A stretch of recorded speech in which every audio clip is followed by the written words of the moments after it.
لو كان تولي ملياردير هي الحاجه الاولى اللي ديرها واش هي؟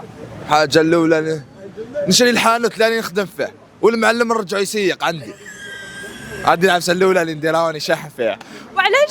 هكذا الظلم راكي تعرفي باش ما نتحاولش من الخدمه راكي تعرفي.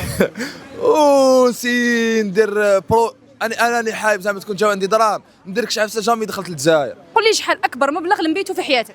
قبل ما نفوت 18 سنه كان في عمري واحد 13 سنه لميت 10 ملايين خبطني كاع فيهم بابا. ومر ما نفوتش 18 سنه ما لميتش كاع. خلاص كانوا الدراهم اللي نافيكهم يخلصوا في الجورنيه. وعلاش؟ احنا المساغر هكذا يقول لك ما عندناش الراي. بصح احنا لا شغل نحبوا نزاو نحبوا نصرفوا دراهم شغل عندنا والو.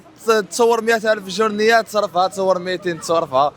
المهم نعيشوا احنا شغل كيما جدادنا ما خلاوناش عاشوا بهم دراهمهم. اما احنا نعيشوا بدراهمنا ما نخلوش لولادنا.